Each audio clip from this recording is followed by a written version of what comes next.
Ligne droite. Très haut, il y a une place pour nos idées. Vue de haut. Bonjour Rémitel. Bonjour.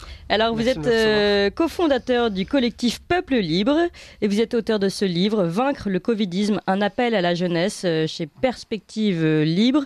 Un petit livre, mais un appel, alors il faut que je le dise aussi d'ailleurs, très très bien écrit, avec de très belles références. Vous citez régulièrement Saint-Exupéry notamment, qui me touche beaucoup. Et donc vous êtes vous-même très jeune, vous avez 27 ans, et vous nous dites que cette idée est née notamment parce que vous manifestez maintenant depuis de nombreux mois contre le covidisme, vous allez nous dire ce que c'est, et les personnes viennent vous voir et vous disent mais il faut que vous engagez la jeunesse avec vous. Et voilà pourquoi vous écrivez ce livre. Alors décrivez-nous d'abord ce que c'est pour vous que le covidisme, qui est dans le titre de votre livre. Je vais y aller par 4 chemins, Clémence Oudiakova. Je pense que le covidisme est un fascisme.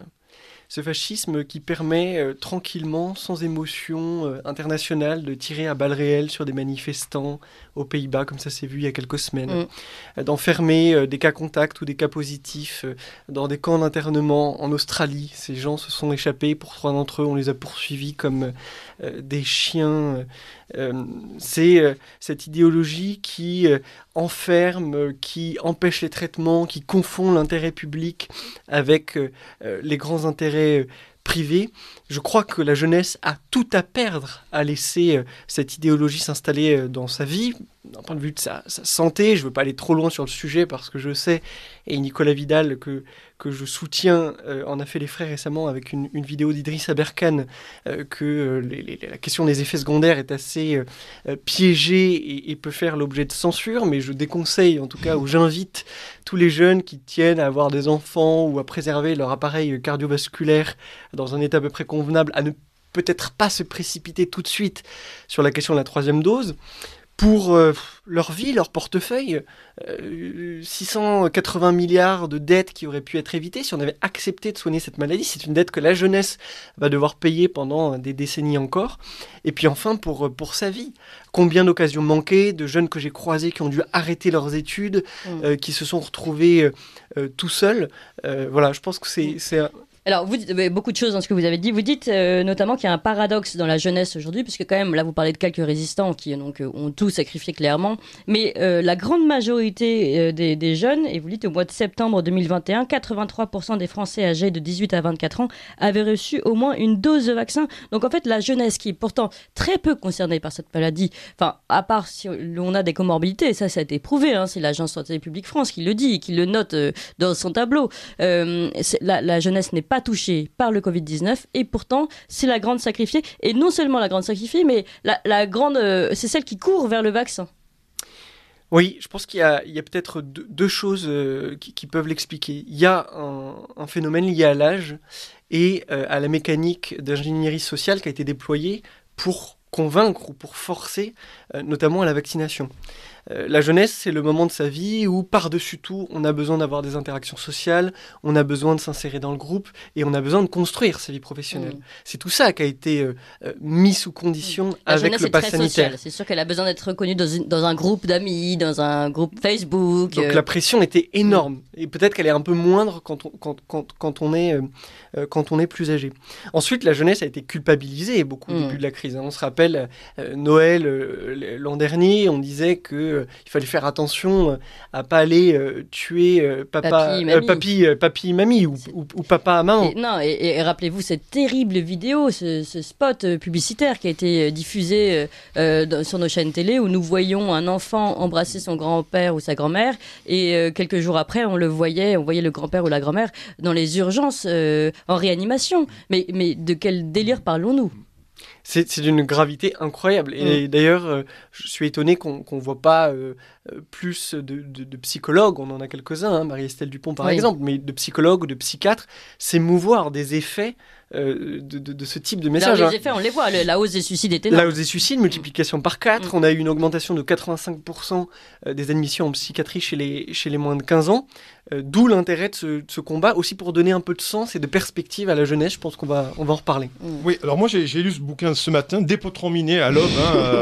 Faut dire que Nicolas Vidal, il se lève aussitôt que moi, alors que moi j'ai une matinale et lui non. Exactement, mais bon, nous sommes passionnés, c'est pour ça. Merci beaucoup. Non, ce que je voulais demander, Rémi Tell, c'est finalement, est-ce que dans ce livre-là, on voit bien que pour vous, le point de bascule pourrait venir de la jeunesse, c'est ça. Et vous déplorez notamment que les jeunes n'aient pas manifesté finalement plus en masse que ça depuis l'allocution de notre cher Emmanuel Ier. La question que j'ai envie de vous poser, alors elle va être discordante, elle va être piquante. Bien entendu, vous le savez, ici on n'est pas sur France Inter, donc je vais vous poser une question. La jeunesse est-elle suffisamment armée intellectuellement, Rémi Tell, pour finalement manifester, pour mener ce combat pour la liberté? Est-ce qu'elle est suffisamment armée? Est-ce qu'elle n'est pas non plus dans un hédonisme permanent, un consumérisme? On l'a dit, elle a besoin de s'amuser, ça, il faut le reconnaître. Oui.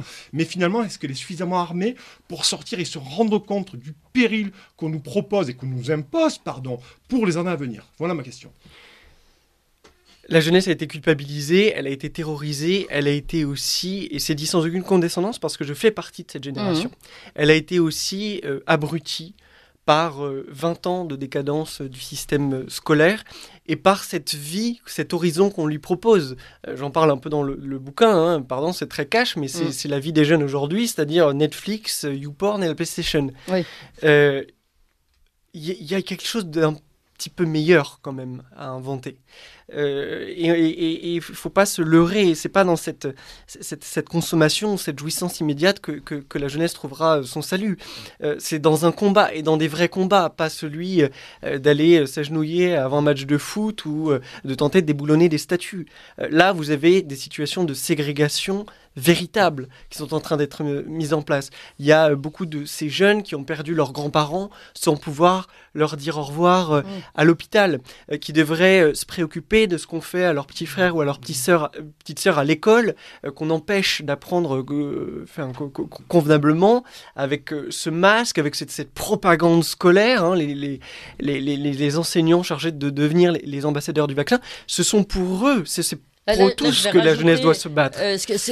Notamment, on a reçu le témoignage des mamans louves, absolument terrible, où il y a quand même des écoles qui ont fait appel à la police pour faire peur aux enfants, pour que les enfants à la cantine portent bien leur masque.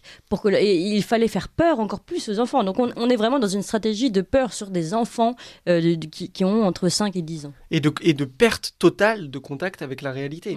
Oui. Je regardais des données qui ont été compilées par Arthur Leroux, qui pourtant vient de La République En Marche, qui est un entrepreneur résistant aujourd'hui à cette tyrannie covidiste, qui nous expliquait que entre 2019 et 2020, 12 enfants étaient morts de la grippe. Il y en a 19 sur 2020-2021 du Covid. Donc en fait, il n'y a pas plus... Avec comorbidité, sont des enfants souvent qui avaient le cancer. Exactement. Dire. Donc il n'y a pas plus de décès chez les enfants ou chez les adolescents du Covid que de la grippe.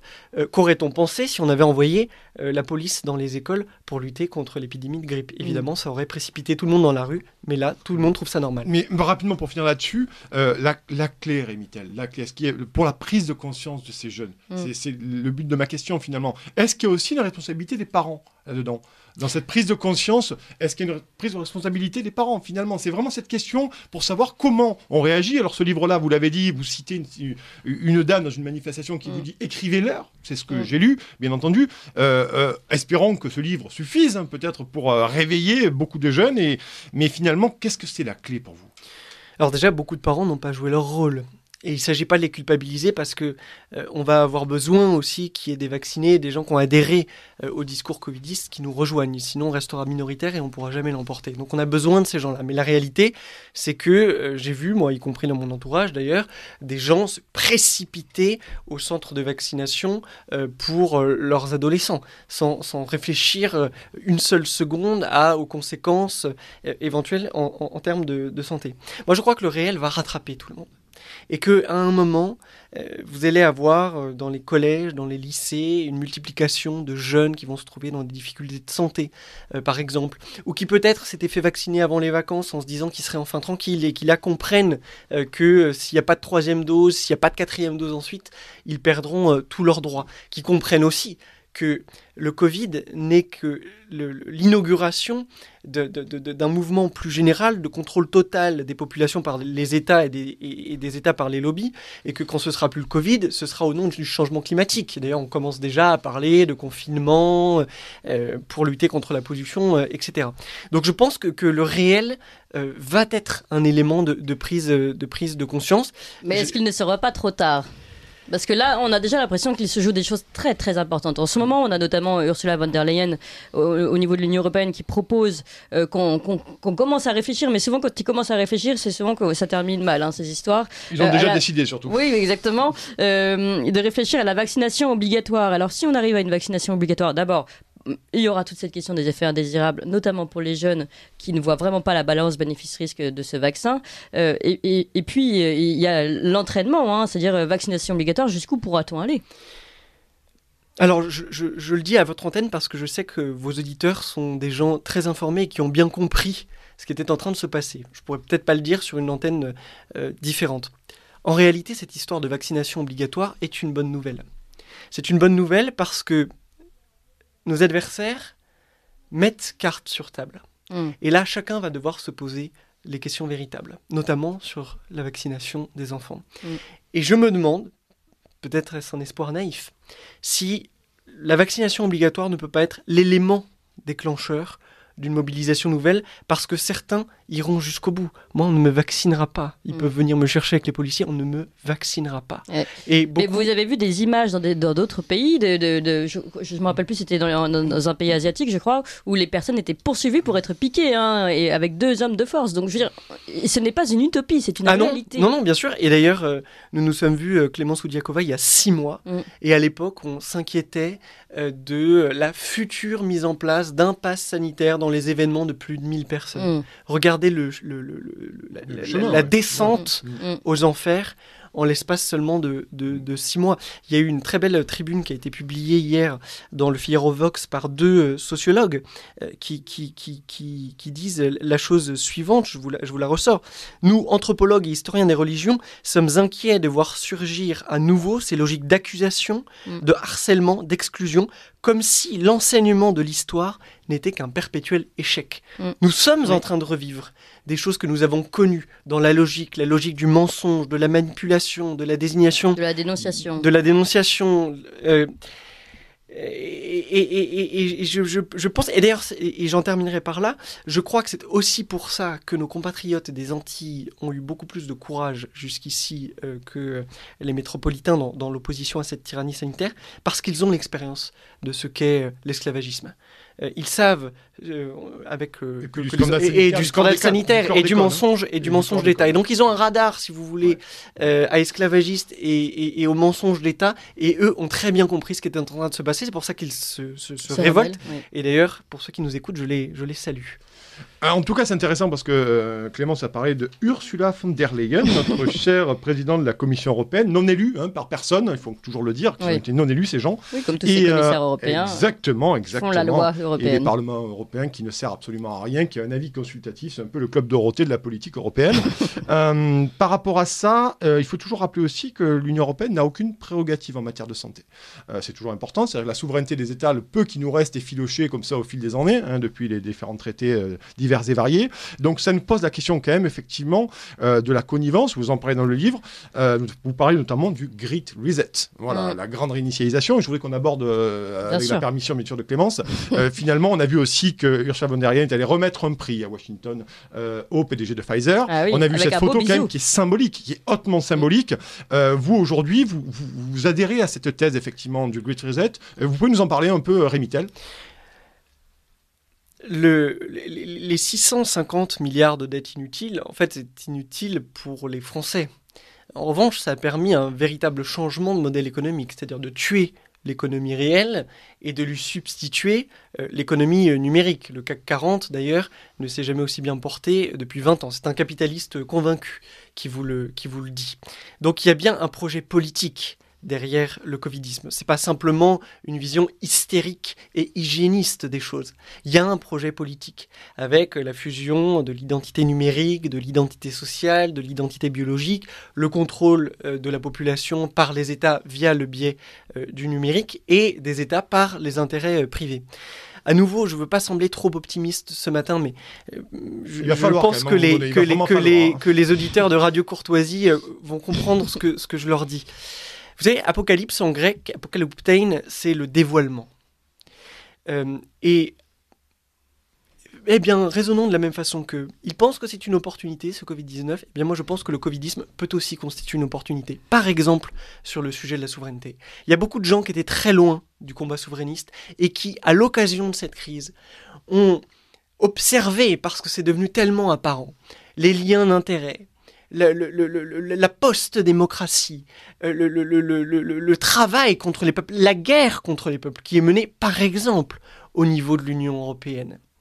Et je crois que ce moment, si douloureux soit-il, peut au moins avoir ce mérite que de participer à une prise de conscience. Sur le souverainisme, moi je l'ai vu en manifestation. Des gens qui ont voté à gauche, ou voire même pour des partis pro-européens pendant très longtemps, et qui là ont compris en fait que le covidisme n'était que la manifestation paroxystique de cette dépossession démocratique et de la guerre menée par l'élite mondialiste contre le peuple. Et c'est vrai qu'en cela, l'obligation vaccinale qui viendrait de la Commission européenne serait encore une fois un beau dévoilement pour les personnes qui ne verraient toujours pas, en tout cas, ce qui nous arrive depuis l'Europe. Un beau dévoilement, et comme vous l'avez rappelé, on sait désormais ce qui s'est dit au dîner de Washington entre Ursula von der Leyen et le président de Pfizer. On comprend aussi cette logique de mondialisme quand le fils de George Soros, Alexander Soros, entame une grande tournée européenne, et que dans la semaine qui suit, vous avez le confinement des non-vaccinés en Autriche, des obligations vaccinales qui se mettent en place dans différents pays européens, les tirs à balles réelles aux Pays-Bas, et cette nouvelle série de restrictions en France. Et vous dites, on sait ce qui a été dit entre Ursula von der Leyen et le président de Pfizer. Qu'est-ce qu'ils se sont dit ?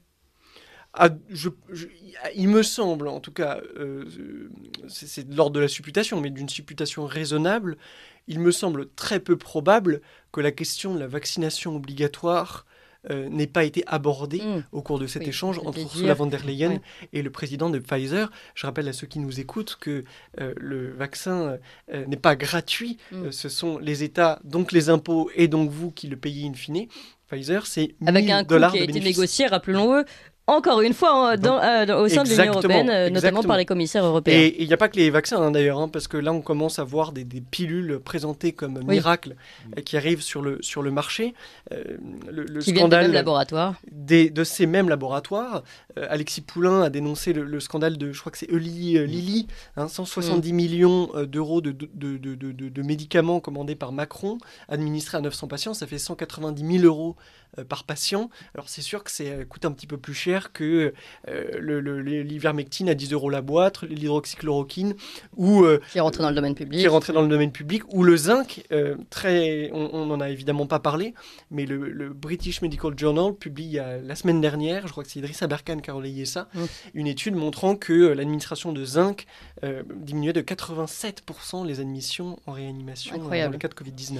Peut-être, si vous êtes d'accord, Nicolas Vidal, rapidement qu'on parle de ce dernier sujet d'actualité, la CNIL qui tape une 4e fois du poing sur la table pour rappeler le gouvernement à ses obligations de montrer l'efficacité en fait du pass sanitaire par des preuves écrites, et ces preuves n'arrivent toujours pas. Alors je crois que le porte-parole a répondu en expliquant. Hier, il a éludé, formidable, il nous a fait une godille du plus grand art pour éluder la question de nos confrères, effectivement, mais c'est une vraie question, la CNIL, aujourd'hui, parce que le gouvernement s'arroge le droit de ne pas répondre. Il a été question, effectivement, de l'efficacité du pass sanitaire, mais plus que ça, Clémence. Il a été question aussi de la protection des données. Parce que vous savez qu'avec le pass sanitaire, vous avez des QR codes, on ne va pas en parler, je crois que les auditeurs le connaissent très bien. Finalement, c'est ça. Et vous en pensez quoi ? Alors, je prolonge, Clémence, votre question. Voilà. Nous sommes ensemble. Quelle est votre position là-dessus, finalement ? Parce qu'on en a parlé un peu en antenne, et c'est intéressant ce que vous m'avez dit. Je pense que c'est bien fait pour la CNIL. Voilà, la CNIL a accepté qu'on achète son silence, elle a accepté de jouer à ce jeu pervers, elle en découvre aujourd'hui les Mais depuis effets. quand elle a accepté ? Depuis qu'elle a autorisé la mise en place du pass sanitaire en indiquant que dès lors que les données étaient Elle ne peut sécurisées... pas interdire quoi que ce soit à la CNIL. Mais je crois qu'elle avait dû rendre un avis qui était en tout cas très, très mesuré sur la question. Quand on sait que sur un site d'une SARL, on peut se voir suspendu parce qu'on n'a pas mis les conditions générales en bas à droite. Mais là, ça ne posait pas de problème, visiblement, à la CNIL.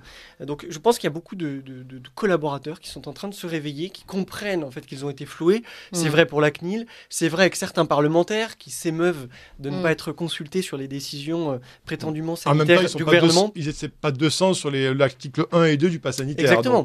Donc voilà, si ça peut au moins servir de leçon à tous ceux qui sont tentés par la collaboration avec ce régime, eh bien, cette polémique autour de la CNIL ne sera pas inutile. Nicolas Vidal, rapidement, si vous avez une dernière question. Oui, je voulais qu'on finisse là-dessus, finalement. Vous l'avez dit, vous parlez contrôle total de population par l'oligarchie mondialiste. Je vous cite, Rémi Tel, dans votre livre. On notera comme l'OMS, quand même, a appelé au calme sur le variant Omicron. Ça vous incite pas, finalement, l'OMS à... Ne fermez pas les frontières, dit l'OMS. Exactement. Et a dit appeler au calme les États membres. Donc, qu'est-ce que ça vous inspire, finalement? L'OMS est en train de freiner des cas de fer pour vous, Rémi Tel ? Quand même l'OMS, financé par... la Chine, par des puissances d'argent privé, tire la sonnette d'alarme sur la réaction des États, sur la vaccination des enfants. Que les flux puissent continuer. Non, est-ce qu'il n'y a pas une question économique derrière ? En gros, que le commerce continue de fonctionner ? Oui, sans doute. Et de l'OMS à l'OMC, l'Organisation mondiale du commerce... Il n'y a qu'une lettre de différence. C'est fort possible, mais je crois quand même que certains scientifiques ont décidé de rappeler un petit peu tout le monde à la raison. L'OMS l'a fait de façon tardive, mais il est quand même bienvenu qu'elle le fasse.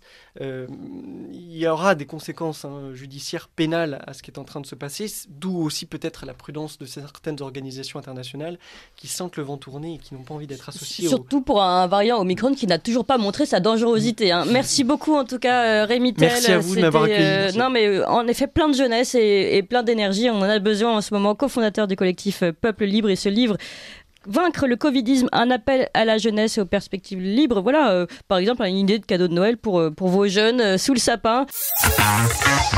7h, 9h sur Radio Courtoisie, suivez la ligne droite.